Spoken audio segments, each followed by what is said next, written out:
I've been keeping this under wraps, but now I can finally spill. Multi-Stream Machine is back, open and better than ever. So if you have been searching for a clear step-by-step system to grow your product-based business, this is it. And what's new? Well, you're going to get 12 weeks of structured coaching, 6 weeks live with me, Jacqueline, plus 6 weeks of coaching with expert coaches. You get a proven roadmap to master pricing, boost sales, and expand onto new platforms. More value, more coaching, more support, so you can finally scale without the guesswork. And because I want you to hit the ground running, I'm throwing in exclusive bonuses like marketing templates and a social selling playbook. But only if you join before Tuesday at 7 p.m. Eastern. Spots are limited, and once the doors close, that's it. So go to multistreammachine.com. Let's grow your business together. Hi, I'm Jacqueline Snyder, and this is the Product Boss Podcast. I've helped launch and grow thousands of product-based businesses, even one of my own. And over the last 20 years, I've seen behind the scenes of businesses just like yours. Whether they are makers, manufacturers, artists, or food and beverage businesses, I have spent so many hours studying it all. I've discovered what makes them successful, what mistakes they could have avoided, how did they turn their ideas into a successful business, and what are the strategies that they have used to make more sales and be discovered by more customers. And this is what this show is all about. Whether you're just starting out or you're looking to become a $1 million product boss, I'm here to give you the permission to chase your dreams, no matter how big or small.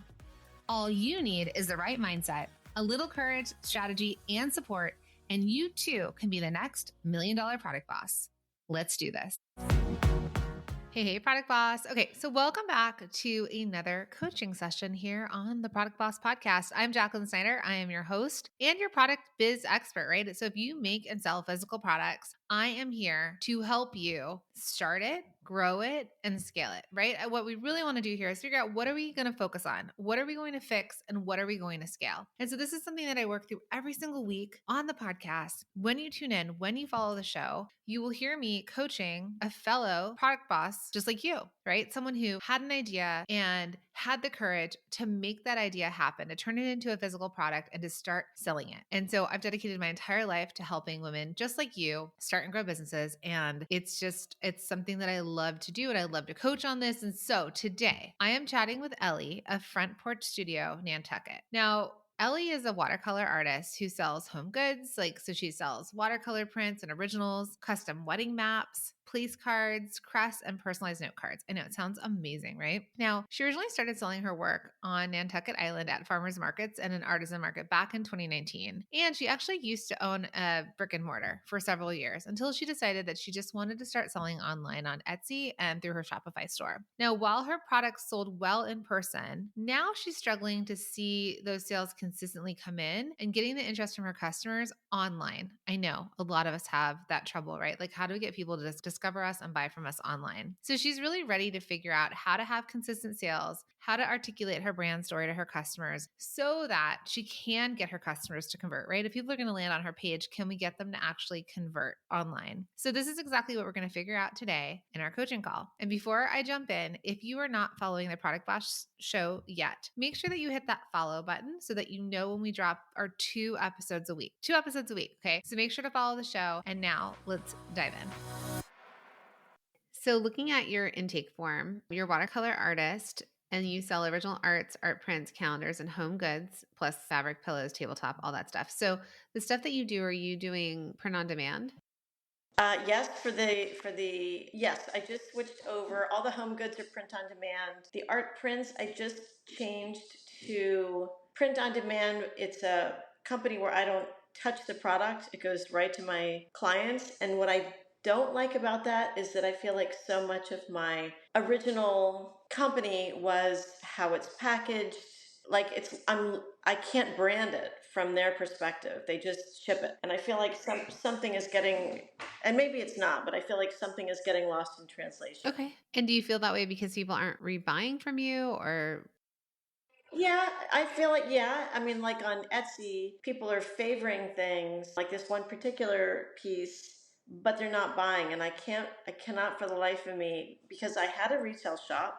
So I know that people like it and it's not for everyone, obviously. But there was something about the shop, the aesthetics, how it looked, me standing there selling my own stuff, that was a slam dunk. And people even said, "Do you make wallpaper?" You know? So I started making wallpaper, but I closed the shop. And so now it's all online. And I don't know, retail was easier in a weird way. Yeah. Well, they're liking the stuff on Etsy, but it's not like they're buying it and not reordering it. So don't let like the print on demand part get in the way there because they actually haven't even gotten it yet. Okay, but one other thing, Jacqueline, is that you know how you said, are you product or service oriented business? I also do a majority of my jobs come from custom, which to me is service, which is great.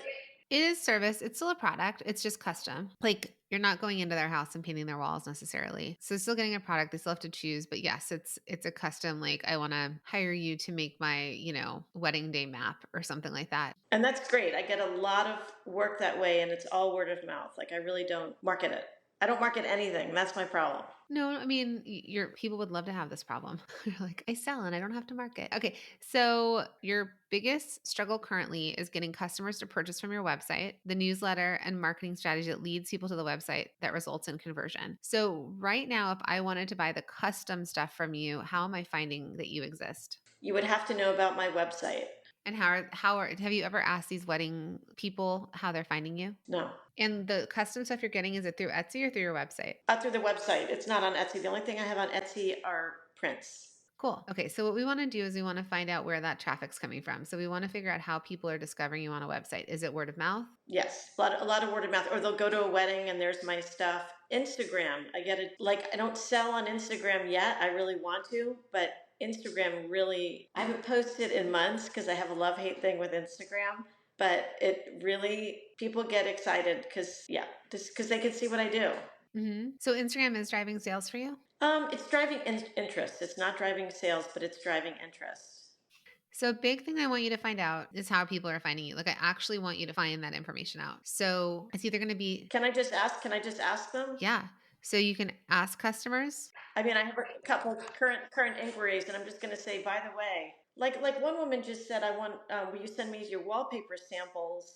I don't even know how she found them because it's such a huge, it's a crowded market. So I will ask. Okay, number one, yes. So number one is customers that have bought from you, you might send them an email. It could be sent to all of them. It could be individually. It could be weddings that you've just recently done and been like, hey, I don't think I ever asked, but would you mind letting me know, like, how did you find out about Front Porch Studio? So was it, and then you could either be like a Google form where they just click. You know how there's ones that it's like Facebook ad, referral, and then they'll ask you to put the name. So you can either do a Google form or you could just do a simple email that gives them like a couple of prompts. Did you find it through an ad? Did you find it through following me on Instagram? Did you find it on Etsy? Did someone tell you about it? Did you find it at a wedding? Okay. So I want to know where the people are finding you because you still are driving some good amount of sales without marketing, without Etsy being the thing, and people are coming to your website. So there's something there. And if we know what that is, then we can kind of like turn up if it's like a stove, we can turn up the heat on it. Should I be doing a newsletter? Are those kind of passe? I find a lot of artists wanting to do newsletters. I do newsletters, but it depends on what the newsletter is about. So if you have something that's like, I don't know, I have someone who does like a food journal and like family recipes, doing a newsletter for them might make sense because they're trying to build a community around the product that they're selling. A lot of times for product, people want to do the newsletter, but they really just have to send e-commerce emails that are like new collection or take a look at this or wedding season's coming, get your thing in, like it's more trying to sell a product than a newsletter where you're talking about events. But I feel like your holiday promotion, there's so many cool things that I make for Christmas presents that for me is not terribly difficult, but that are special and fun. And I feel like I need to tell them now. So it's not a newsletter, it would be an e-com email, and I'll show you the difference. Thank you. No, it's true. And the other thing I want to say is I'm a great, what do I call it? Post and ghost. Like I love to disappear, which I'm going to stop doing. But I want to tell people that did love my shop because it was a really loyal bunch and they would come back every year. And then I vanished. And I just feel like I need to just touch base and say I'm still very much here. I'm just not there in that little shop. So don't overthink your emails. That's going to be a point that you won't get anything sent if you're like, "Oh, it has to be this or it has to say this."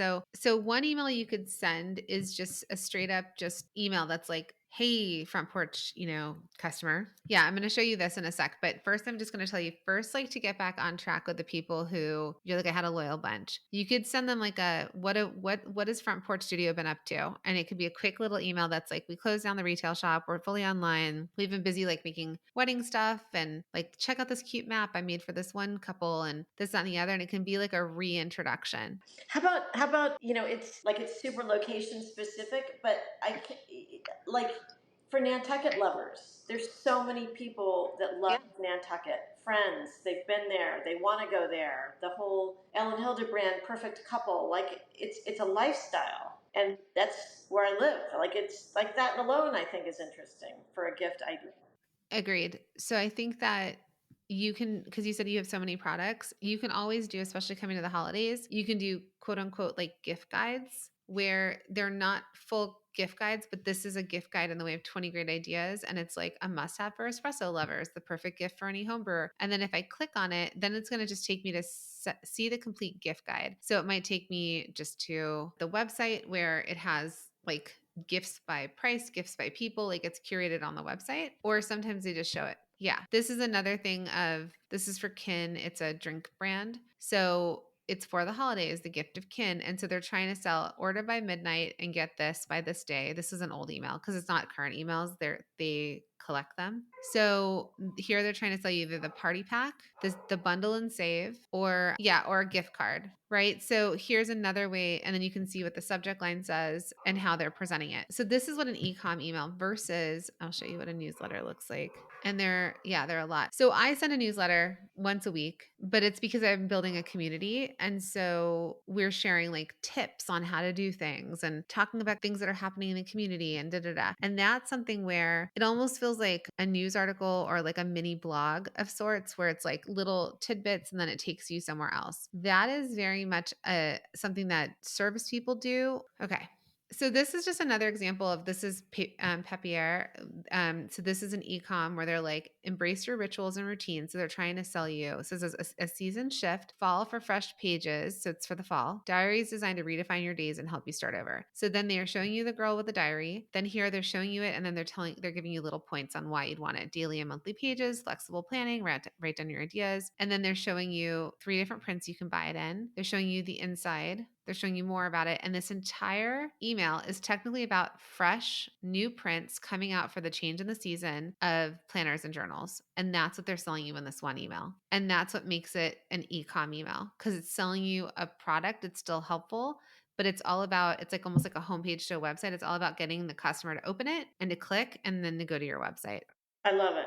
Should I be doing that through Instagram as well? Like where you just like shop now? Like I've seen that with artists, well, where they'll post originals and it's like shop now and it's a one-off. Yes, you can do it that way. That's hugely helpful. I love that. Okay. So let me give you like an example. And I always use Aloe Yoga as like an example. So I just got an email today at 10:01 a.m. of new drop, Eclipse Blue. So they're sending me an email about a new colorway that's just come out. Okay. So new drop. So I'm going to click on it. I'm going to open the email. It looks like a website, right? Because these are all clickable. So I can click bestsellers, new arrivals, shop all accessories. It'll take me to their website. But now they're trying to show me Eclipse Blue, new color, new drop. Shop Eclipse Blue, just really simple call to action. Some more images of other products in the blue. Keep saying shop, shop, shop. Okay. Now let's go take a look at what's happening on their Instagram. Oh, wouldn't you guess? There's blue, right? So they've just dropped it a couple hours ago. So they only have one post so far of the blue, but they're talking all about the blue and it's this great piece of content about it. See in their stories, it also has blue. So if they're trying to sell their customer blue, everything's blue. And then I'm going to go to their website and I'm going to their homepage of their website, new drop, Eclipse Blue. So anywhere I look, whether it's their social, their stories, like so their feed, their stories, I got an email and I go to their website, we know what they're trying to sell us. In fact, look, their hero banner color is changed to the same blue. How many times do you get emails like this from Ella? Oh, every day. So they probably change. Now, they're a big company, so this is not something that you have to do, but I would probably say at least once a week, they're changing their homepage image to reflect whatever they're trying to sell. So see, they had this new color purple drop that they launched 5 days ago. But if we go to their website, they're really pushing blue. So they're doing like a high changeover, but see, the purple is still kind of down here. And if we go to their Instagram, can we find purple?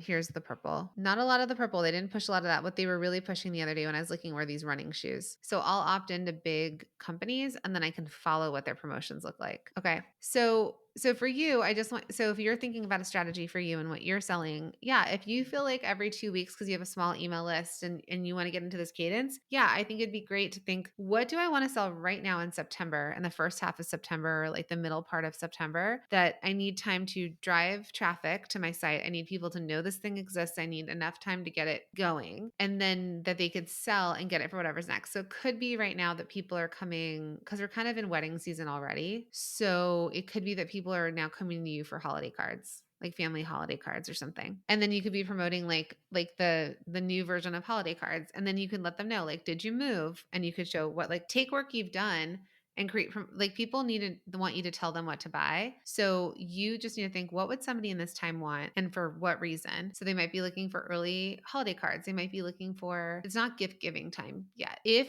yes, so this is like, Labor Day is like one of the most popular, like September is one of the most popular months for weddings. So yes, I think that that's an option. And I think you can run it through. Like, you can maybe you might have a cadence of what you are marketing and cycling through. So you might be like, get your holiday cards ordered early, right? And then you can show them examples of types of holiday cards that you've created in the past and give them inspiration. So whether it's a family illustration, whether whatever. It could be that you can do custom place cards for their holiday celebrations, right? So think about all the different kinds of products that they could get custom made by you, but you have to show them an example of it. So you might do this really cool, like, fake setup of a table, like a holiday table. Let's say you did place cards, and that person can get them hand illustrated, or you can create art, or it's something they could print, So think about the things that they need, and then selling it when they need it is too late. So we need to start marketing earlier. So right now in September, I would say it could be an early time for you to think through holiday cards, like what people are going to send out to family and friends if they want custom. Then you could think, what do they need for their table, their holiday table? So we've got October-ish, or depending on how much time you need. So maybe the later part of September through mid-October,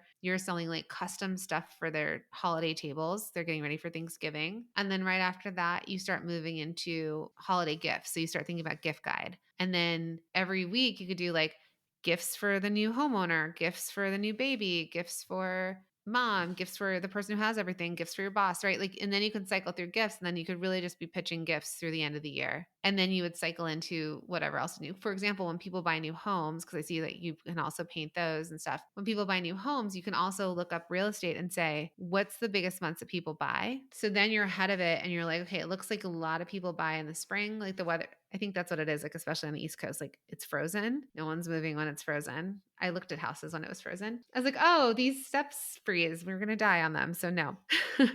Right? So when it defrosts, when it's springtime, when the weather's better, when you want to go in and take your coat off, that might be a better season to sell. So you might think around then that you're marketing, because another cool thing for you could be a gift that real estate agents gift their homeowners, right? Like, as a, hey, welcome to your new house. Here's this. So just think through the seasons. You can meet any of them. And then that's how you know what you're going to market and promote. But you probably want to do it 4 to 6 weeks before they actually need it. But because you're custom, it might have to be even earlier.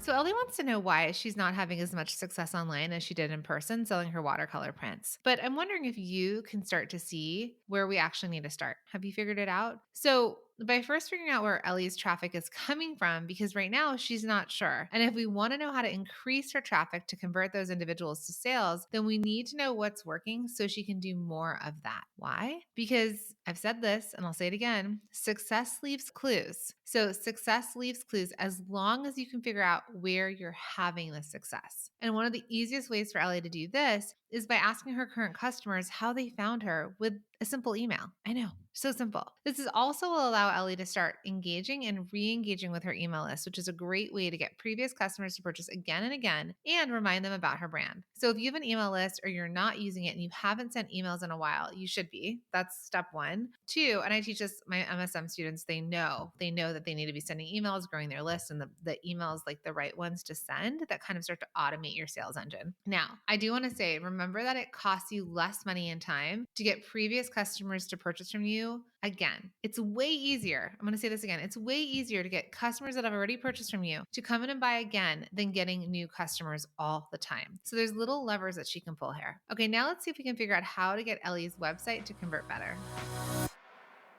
If I do all this effectively, does it begin to build brand trust? Yeah. I think one thing is that we want you to be referable. So you've taken Standout Society. So it sounds like, and I looking at your website and looking at your Instagram, I feel like when I land here, I have you have a very well represented brand. So you've done a really good job. And so I feel like I know what I'm getting.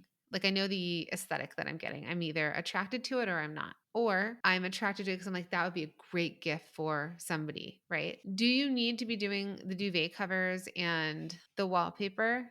I don't, but part of that, especially the wallpaper, was I swear that last season I was open, which was 2 summers ago, I had a number of people, like more than 3, less than 5, say, "Hey, do you make wallpaper?" And I would say, "Yeah, that's my wallpaper," because I hung it in my shop. And they were like, "That is like," 2 designers have written to me recently asking for samples. I just don't want those designs to die on the vine and to never get seen. So I don't know what to do with them. I mean, I probably have maybe 12 designs, and they're not for everyone.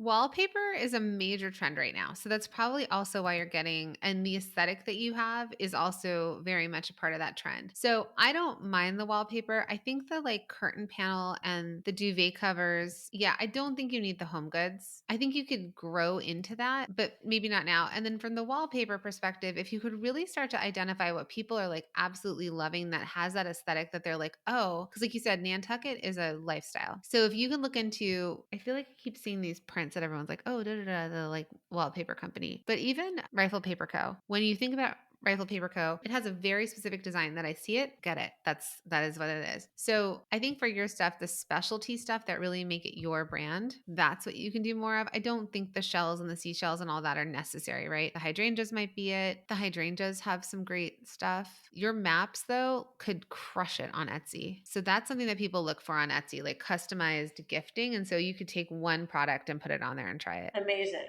And do I do it I do it in the same shop as the prints? Yeah. It's just that, I mean, because the problem with Etsy is people aren't looking for a brand. They're not looking up your business. They're looking for a product. Great. That's a no-brainer. Okay, so tell me what else I'm taking off. Curtain, duvet, tabletop, like tablecloths, all that, take those off? No curtain panels, no duvet covers, no shams, no pillows. I don't think you need tablecloths. I think you can get rid of all your fabric stuff, even the needlepoint, which is cool. But yeah, I think you can keep the wallpaper because you're a paper product company and it makes sense for the wallpaper. The home stuff, not necessary. Eventually, if you feel like the stripes or something like that are like really popular and someone really wants something to match, but I think you can just drop all that. And there's the custom. I think the more you do the custom, if you can see, but you hone in on what you're offering custom, like I do maps, I do houses, I don't know, whatever the ones that you think that you want to like bucket them into, you'll start to see what people are attracted to. And then when you could really hone in on that, then you could say, okay, I can actually scale this. Like I really like maps, but I don't have to do a custom map. I could just have a California, I can have, a Massachusetts, I can have a whatever, and people could just buy things that are more general but they're not paying for the custom. And that's where you start to figure out what could be off the shelf. Okay. So to go to your questions. So one of your questions was, is my website confusing? If so, where do I focus my time and attention? Custom work? Should I pull the home good stuff? So you've already, like I said, you're already kind of coaching yourself to that. And then how do I bring my story to my brand? So there's a connection in my art and translation into sales. And you said it's pretty clear based on what you see, right? You're not like, wait, who are you? What do you do? Okay, perfect. Okay, I'm going to just go and show you Rifle Paper Co. and kind of walk you through so you can get an understanding of what I'm thinking about your website. So first thing, you open it and you can see like this is their very like recognizable Rifle Paper Co. print. And it's like, oh, hello, enjoy 15% off. So there's this pop-up and they say newsletter, but newsletter is really just their e-commerce emails. And if I put in my email, it's going to probably it asks me for my phone number, and that's how you get the percentage off. So there's this 2-step thing that people are doing now. Yeah. So you can see how it's on brand and the art's there and all the things. Then if we look at this, again, it's the beginning of September, almost mid-September. They're already advertising their Halloween collection, the Not So Spooky Halloween collection, which is my kind of Halloween. The home image has been changed to show what they want you to buy. So the thing that I would recommend to you, as much as this is beautiful, this art, would eventually maybe be having an image here that changes over to what you're selling. The same with that on Aloe, when I landed there, it was like the blue outfits. Okay, so if we look at Rifle, and then it's like shop now. So if I click shop now, it's got all the product that's Halloween tagged into the Halloween collection. Even though they're in different categories, they're just going to show it all to me in one place. Then we skip down and then it goes to new arrivals. Sometimes people will put new arrivals next, or they'll put customer favorites or bestsellers. And this is a visual navigation for people to shortcut because they don't have time to go through every page of your stuff. So this is kind of like, imagine again, if you had a retail store, which you've done, and they walk in, it's like, what's in the store window? This is the store window. Then what are the different like shelves and tables and what do you have out and how is it curated and merchandised? And that's going to drive people to what else. And so right here, they're trying to sell random things. Okay. Yeah. So you can choose underneath, you can do for you, I feel like it could be customer favorites. You can try the words. You can do bestseller or customer favorites. It's kind of, it feels a little bit more aligned with the higher level nature of what you do. Then, so it doesn't have to be this many. It could be 4 or 5 across. Then this is another way that they're trying to sell us journals and planners, because obviously if we're not seeing the trend already, it's planner season. So people are starting to buy for the new year around this time. So this is another like call forward where they're trying to sell planners. So while they've got their Halloween collection as their major marketing promotion right now, they also have planners, which we'll go take a look at the emails and see what they were marketing. And then they're calling forward this Cherry Farm recipe binder.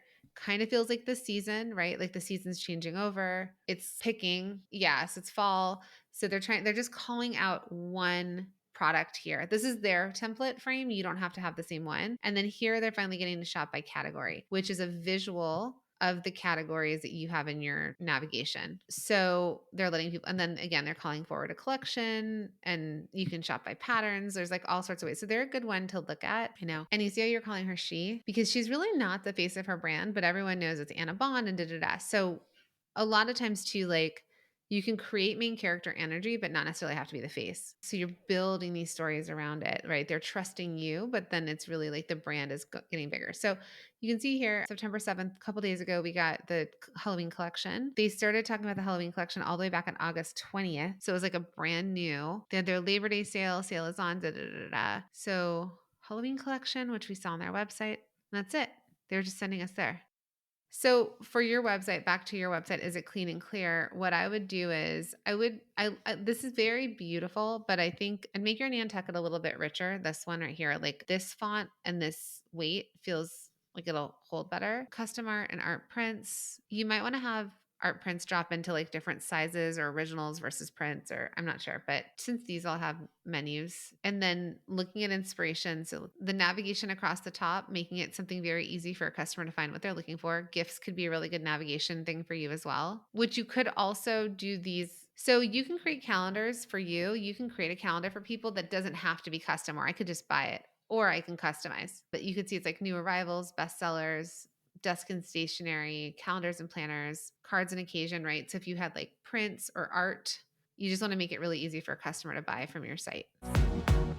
So did you hear how we just chatted about how to improve her website? So first, we started by looking a little closer at her product offerings to see where she can simplify, if at all. And then from there, we dug a little bit deeper into different improvements she can make, not only to elevate her brand, but also allow her to connect with her customers without needing to be the actual face of her brand. So rather, she can start to build stories around her art collections and products to really connect with her ideal customers. And from there, she can ensure all of her marketing efforts, such as her social media, her emails, and using all of that and having consistent messaging to continue building this brand so her customers recognize her, they trust her, right? It makes more of a personal connection. And this is really important because she actually sells custom art. So since she has to drive her own traffic to her own website, these improvements will not only make a difference once someone lands on her site, but also allows for cohesiveness throughout her entire brand. Ellie has already had so many aha moments, which is amazing, but let's see if there's anything else I can help her with.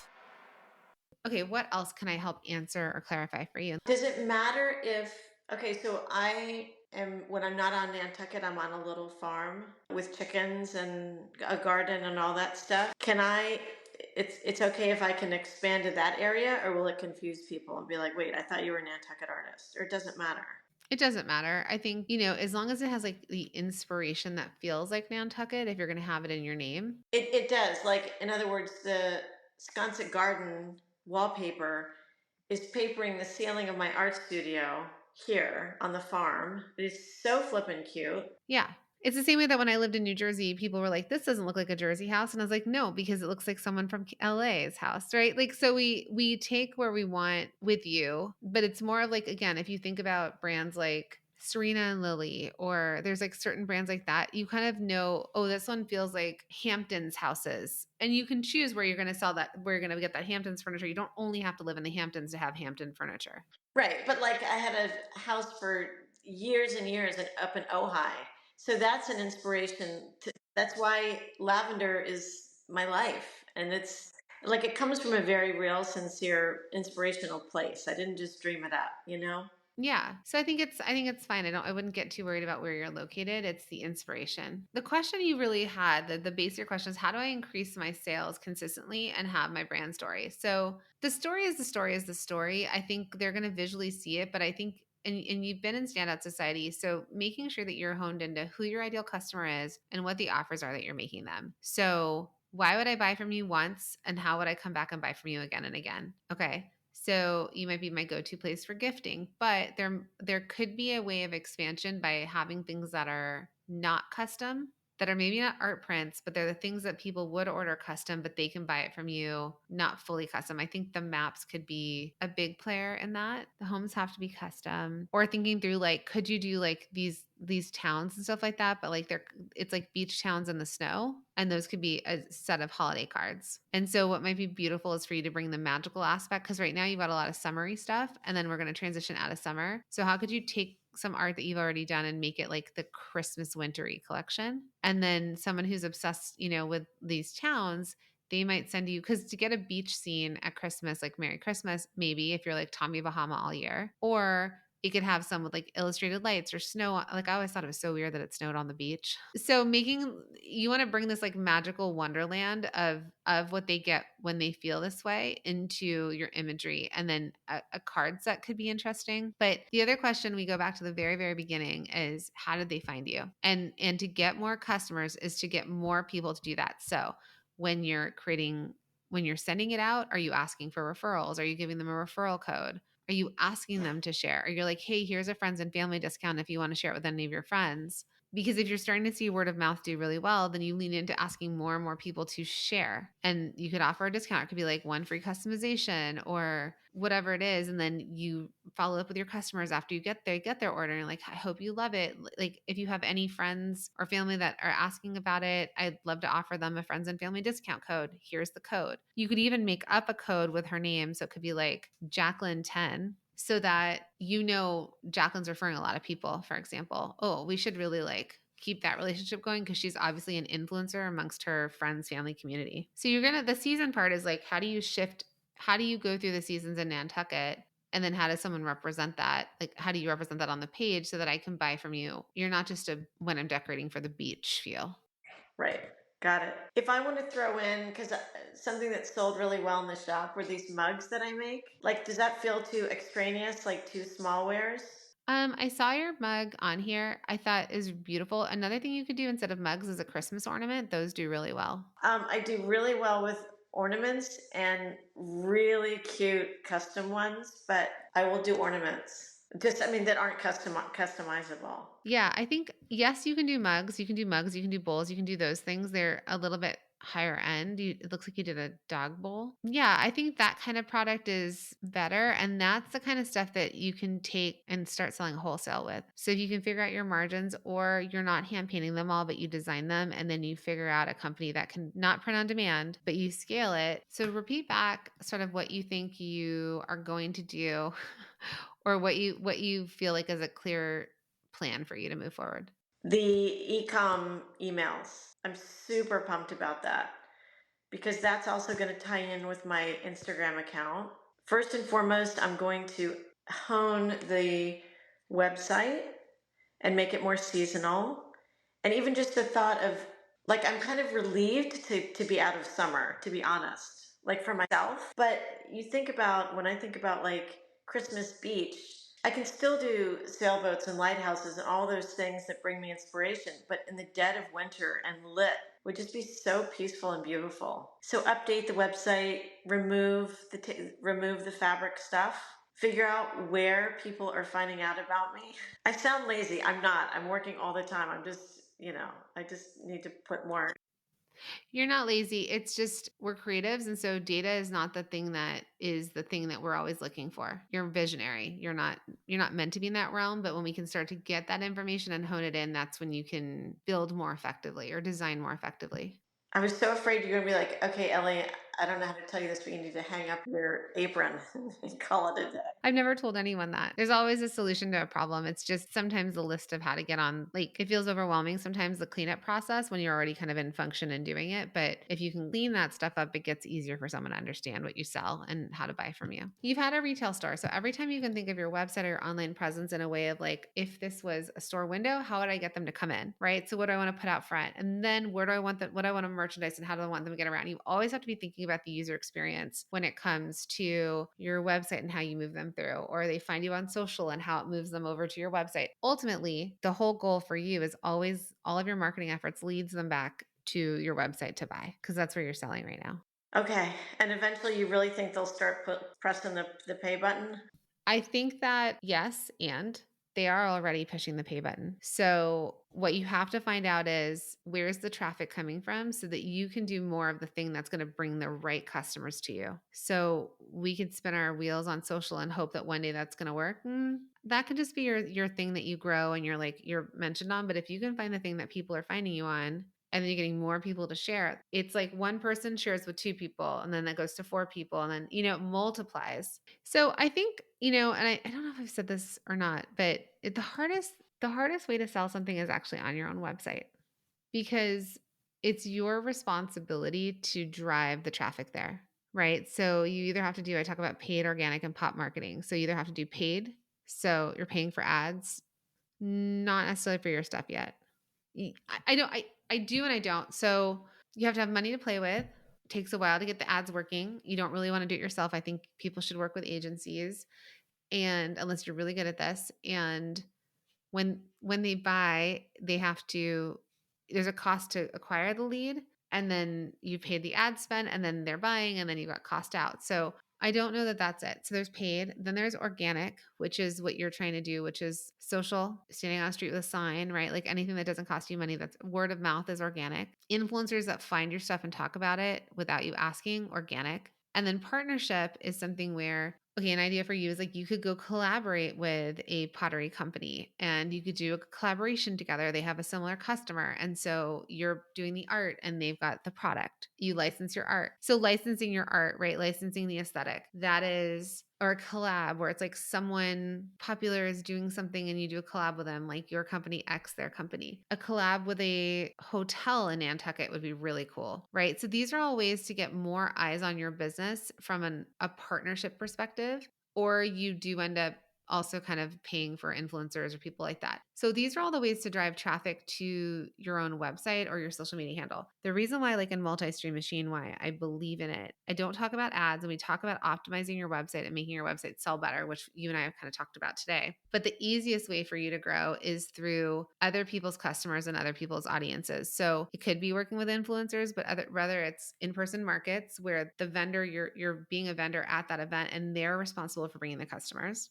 And then you're responsible for staying in touch with the customers. So in person, right? Or if Amazon, let's just say you did a Nantucket Mother's Day gift box, and I don't know, you did a Nantucket candle with a Nantucket best mom ever like water bottle and you got it on Amazon. Amazon technically brings the customers. You play in the playground of Amazon where like maybe you'll do some pay-per-click ads, but that's Amazon. Etsy brings the customers. Wholesale, you can reach out to retailers. So you find shops that you can sell to. You sell to hotels, you sell to restaurants, whatever you want to sell to, right? And then that is wholesale, but they are responsible for selling more to the customers. Like they buy one time from you and then they sell it and then people discover you. So that's really the concept of like the the idea of multi-stream machine, where I tried to do it exactly like you. I had my own website and I couldn't get people to know I existed. I didn't have money for ads and I did not have social media. So in person was my first step. People started to discover me, and then wholesale was like the biggest unlock. And then everything started to trickle down into my website. Pop-ups, you could do a pop-up. You can find like a really beautiful specialty boutique that you come in. Actually, I was just at Bloomingdale's maybe Saturday, and they were doing this Italian pop-up. They sent a whole catalog campaign on it. It was an Italian pop-up, and throughout the store they had a gelato bar. They had this small business with bags that was actually customizing the bags right there in the shop. So they had all these like really cool pop-ups, and people would like to do that around the holidays too, where they'll have like local artisans and vendors. Like I've had students of ours be in like West Elm because it's a furniture store, but they've had a pop-up of their jewelry in there. So that's another kind of in-person version that you could think of. Lots of ideas. So to get customers to know you exist, I think it's better to be in partnership or to use other people's customers versus you worrying about social. You want to think, how do I stay connected with them? You could start to send the emails, like you said. You clean up your website, you tell people what to buy, and you clean up like the product that you want to be known for or not. And then asking your current customers where they're buying from, or how they found out about you, so that you could be like, all right, the breadcrumbs, like success leaves clues. So let's pour more gasoline on that fire. Let's like set that thing ablaze because it's working. So we just have to feed it more. So I think you're starting to see how I was reframing the way that Ellie is approaching her website and marketing efforts. Now, she's unique in that she's previously owned a successful retail store, which means she knows how to sell and how to get customers to know she exists. But her main issue right now is that she's struggling to get traffic to her website, to her virtual store, which is why I encouraged her to think of her website as a store window and approach it in a way of how she would get customers to come in or visit the website if they were actually in person, right? If we treat your homepage as if it was a store window. Then with that thought in mind, it comes back to her marketing efforts. So not only knowing where her customers are finding her, but then also figuring out how to best expand her marketing efforts across multiple channels. So like I told Ellie, the hardest way to sell something is on your own website because you do have to drive your own traffic there via paid or organic marketing, instead of being able to use other people's audiences through partnerships or through marketplaces like Etsy. And so this is something that I do dive deeper into inside of my signature program, Multi-Stream Machine, which is really what do you focus on? What is fixable in your business? What's already working that you could actually just tweak some tiny levers and actually make that work even better for you, right? What can we actually make better? And then how do we scale? How do we get your products on more sales channels in front of more eyes? Because then you're not 100% reliant on driving your own traffic because you get to use other people's audiences. So if you're interested in learning more about Multi-Stream Machine, maybe you're already a student, but if you want to figure out how MSM can help you, I do want to say, if you're listening to this in real time, the doors are open and the program is amazing. And there's so many new things to figure out and to know about. So I'm going to drop a link in the show notes in case you want to learn more about Multi-Stream Machine, because the doors are open and then they will be closing. And there's some awesome things happening. Okay, let's wrap this up. Yeah. Okay, so friends, if you want to follow her on social, it's Front Porch Studio. ACK will drop it into the show notes. And then also fpsnantucket.com. So beautiful. Go check it out so you can visually see what we were talking about. And then also, this is like pulling you forward because we're talking about Nantucket and the beaches and just the vibe. You either know it's for you or you might know someone that this is for. And so make sure to share it. Thanks, Jacqueline. Ellie is just fantastic. I had so much fun coaching her. I can see such potential in her business, and I can't wait to see how she continues to grow Front Porch Studio Nantucket. Now, the main theme here is that if Ellie wants to get more customers to buy from her online, she first needs to figure out how her customers are finding her, engage her email list, and then make improvements to her website to build a brand her customers trust, and then start expanding her marketing channels and increase her organic traffic. So if she's able to implement what we discussed, I know she'll start to see more consistent sales online. Now, don't forget that success will always leave clues. So when it does, I want you to make sure that you're paying attention to that and figuring out, oh, how do I do more of that? More of what's already working versus always trying to figure out something new and next. All right. And that's the way that you're going to grow. Now, listen, the doors for MSM are open. If you need help, this is our signature program. It is being completely revamped. And so if you've heard about it before, come check it out now. It's just awesome. And we're also going to be hosting it live for the first time in like 6 years. So come check out multistreammachine.com, click the link in the show notes. Otherwise, I will see you in the next episode. Thanks, friends.